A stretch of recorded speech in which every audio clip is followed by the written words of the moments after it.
നമസ്കാരം. യമനിലെ ഹൂതി കേന്ദ്രങ്ങളിൽ വൻ ആക്രമണത്തിന് തുടക്കമിട്ടതായി അമേരിക്കൻ പ്രസിഡന്റ് ഡൊണാൾഡ് ട്രംപ് അറിയിച്ചിരിക്കുകയാണ്. ചെങ്കടലിൽ കപ്പലുകൾക്ക് നേരെ ഹൂതികൾ ആക്രമണം തുടരുന്ന സാഹചര്യത്തിലാണ് അമേരിക്കയുടെ ഈ നടപടി. തലസ്ഥാനമായ സനായിലാണ് വ്യോമാക്രമണം നടത്തിയത്. ആക്രമണത്തിൽ 23 പേർ കൊല്ലപ്പെട്ടെന്നും 9 പേർക്ക് പരിക്കേറ്റെന്നും വാർത്താ ഏജൻസികൾ റിപ്പോർട്ട് ചെയ്തിട്ടുണ്ട്. ചെങ്കടലിലൂടെ കടന്നുപോകുന്ന കപ്പലുകൾക്ക് നേരെയുള്ള ആക്രമണം ഇറാൻ ഉടൻ അവസാനിപ്പിക്കണം. അമേരിക്കൻ കപ്പലുകൾ അടക്കം ആക്രമിച്ചിട്ടുണ്ട്. ഇത് അവസാനിപ്പിച്ചില്ലെങ്കിൽ വൻ തിരിച്ചടിയാണ് ഹൂതികൾക്കുണ്ടാകുക എന്നാണ് ട്രംപ് മുന്നറിയിപ്പ് നൽകിയിരിക്കുന്നത്. ഹൂതികൾക്ക് പിന്തുണ നൽകുന്നത് അവസാനിപ്പിക്കണമെന്ന് ഇറാനോടും ആവശ്യപ്പെട്ടിട്ടുണ്ട്. ട്രംപ് 2ാം തവണ US പ്രസിഡന്റ് ആയ ശേഷം മധ്യപൂർവ്വദേശത്ത് US നടത്തുന്ന ഏറ്റവും വലിയ സൈനിക നടപടിയാണിത്. 2023 നവംബർ മുതൽ കപ്പലുകളെ ലക്ഷ്യമാക്കി 100-ലധികം ആക്രമണങ്ങൾ ഹൂതികൾ നടത്തിയിട്ടുണ്ടെന്നാണ് റിപ്പോർട്ടുകൾ. ഗാസയിൽ ഇസ്രയേൽ നടത്തിയ ബോംബാക്രമണങ്ങളിൽ പലസ്തീൻ ജനതയ്ക്ക് ഐക്യദാർഢ്യം പ്രകടിപ്പിക്കാനാണ് ഇസ്രയേലിന്റെ കപ്പലുകൾ ഉൾപ്പെടെ ആക്രമിക്കുന്നതെന്നാണ് ഹൂതിയുടെ വിശദീകരണം. യുഎസിനെ ഇറാൻ ഭീഷണിപ്പെടുത്തിയാൽ തുടർന്നുള്ള ഭവിഷ്യത്തുകൾക്ക് ഇറാൻ മാത്രമായിരിക്കും ഉത്തരവാദിയെന്നാണ് ട്രംപ് വ്യക്തമാക്കിയത്. ഇറാനുമായി ആണവ കരാറിനെ കുറിച്ച് ചർച്ച നടത്താൻ ആഗ്രഹിക്കുന്നുവെന്ന് പറഞ്ഞ് ദിവസങ്ങൾക്കുള്ളിലാണ് ഇറാന് മുന്നറിയിപ്പുമായി ഡൊണാൾഡ് ട്രംപ് രംഗത്തെത്തിയത്.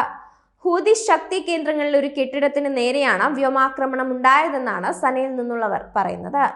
പ്രദേശത്ത് വിറപ്പിക്കുന്ന തരത്തിൽ ഒരു ഭൂകമ്പത്തിന് തുല്യമായ സ്ഫോടനമാണ് ഉണ്ടായതെന്നാണ് റിപ്പോർട്ടുകൾ.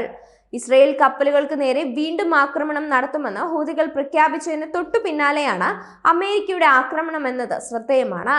ജനുവരിയിൽ ട്രംപ് അധികാരമേറ്റതിനു ശേഷം മധ്യപൂർവ്വദേശത്ത് US നടത്തുന്ന ഏറ്റവും വലിയ സൈനിക നടപടിയാണിത്.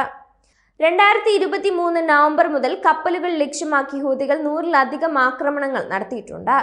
ഇതോടെ മേഖലയിലുള്ള വ്യാപാരം പല രാജ്യങ്ങളും നിർത്തിവെച്ചു. ഗസയിലേക്ക് ട്രക്കുകൾ തടഞ്ഞ ഇസ്രയേലിനെതിരെ കപ്പലാക്രമണം പുനരാരംഭിക്കണമെന്ന് ഹൂതികൾ മുന്നറിയിപ്പും നൽകിയിരുന്നു. 4 ദിവസത്തിനകം ഭക്ഷ്യം മരുന്ന് ട്രക്കുകൾ ഗസയിലേക്ക് പ്രവേശിച്ചില്ലെങ്കിൽ ആക്രമണം നടത്തുമെന്നായിരുന്നു മുന്നറിയിപ്പ്. 4 ദിവസം കഴിഞ്ഞതോടെ യമൻ തീരം വഴി സർവീസ് നടത്തുന്ന ഷിപ്പിംഗ് ലൈനുകളെല്ലാം ആശങ്കയിലാണ്.